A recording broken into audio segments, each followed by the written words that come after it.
So, pero isa lang, ang natin ang order ng judges score. Isa, score is, in the total score of 47.5. To our test in costume, panel number 5, Beverly Marcelino.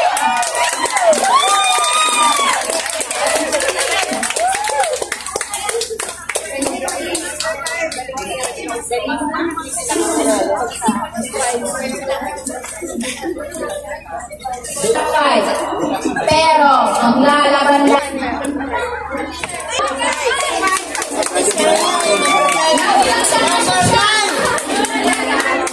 number 4.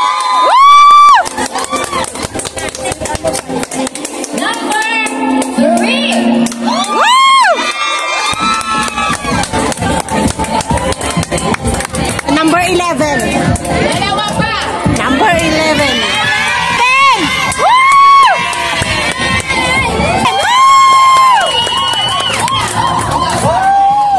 Very, very close eh.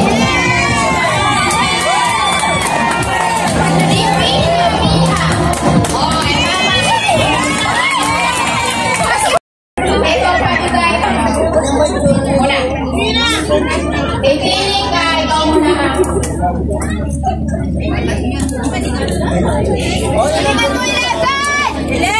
Huwag tayong maingaya para makakonsentrate sila. Mahirap to. Mahirap. English, please. English, okay? Alright. First question. Are you ready? Congratulations. Your question goes like this. How does creating a positive culture among members help an organization to achieve its goals? Again, how does creating a positive culture among members help an organization to achieve its goals? Nag-request siya. I-translate sa Tagalog. Paano ba makakabuo ng isang positibong kultura sa ating mga kasama para makuha natin sa isang organisasyon ang ating misyon?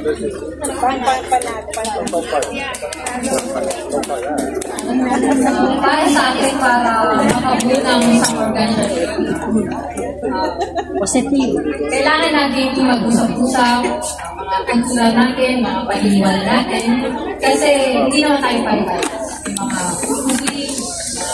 bigyan, kaya dapat natin pag-usapan yung mga dapat mga bawal or something na hindi dapat. So in short, communication dapat is the key. Ready ka na bang bumunod? Dapat. Tong-tong-tong. Okay,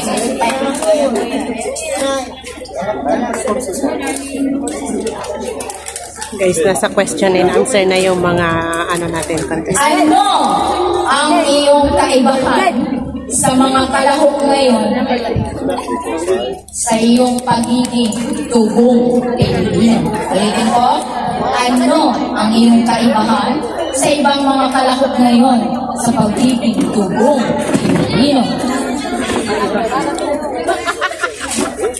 Again, good afternoon to everyone. All I can say is each and every one of us have our own differences.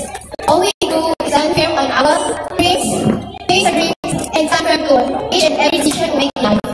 That's all. Thank you. Go, Mamali! Boom! Eto na. Ito na! Go, Iwa! Bago kaya nang napili mo. Magulong ka sa akin po. Boom! Aray ko, English na naman sila. What do you think about the event today? Why did you join this event? Again, what do you think about the event today? And why did you join this event? Para po sa akin, ang event na ito ay pinaka-importante po sa ating mga Pilipino. Tayo po ay nagtipon-tipon upang po maipakita po natin sa ating bayan, sa ating kultura, sa ating pinagmulan. At din po sa atin, ang ating kultura ay importante po sa atin. Maraming salamat. Pwede yan. Pwede ka pang pumili.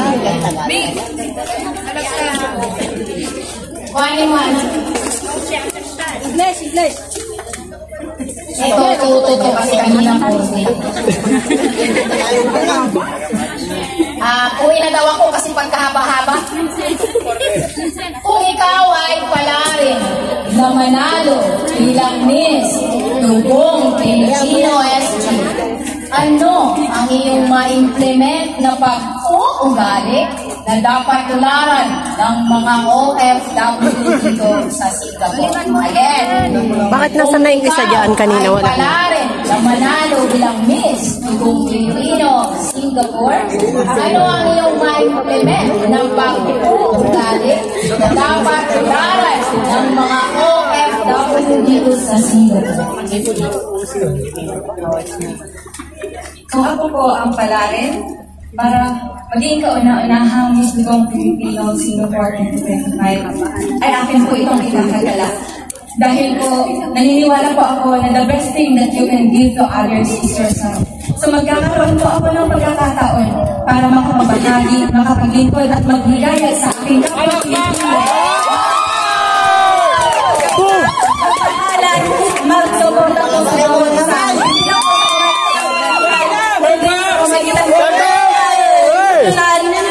Spiritual at saka mental po. Sa kabila po ng ating mga pagkakaiba-iba, sa kultura, sa mga paniniwala, naniniwala po ako na isa po ang sinasabi ng katotohanan na ang dugong tunananalaytay po sa atin ay isa. Yun po ay ang dugong pagka-Pilipino. Gusto sana kang kapiliin pero wala ka ng choice. Ayan, nilagay ko lang ito dyan ka muna. Pinahirapan mo sila. Ito, result na to ng 40 at Alright, in English, if you win Miss Tugong Pilipino, what is your purpose for winning this pageant and what? Again, kanina pinagalan sa if you win Miss Tugong Pilipino, Kaya nga, what tinagalan. is your purpose for winning this pageant and what? Walang tanong din yan. Bilang ako ay sumali dito para ipakita ko rin ang aking natatanging talento or saka kaya na-encourage ko rin yung mga iba na kinaya ko, kaya din nila. Yun lang.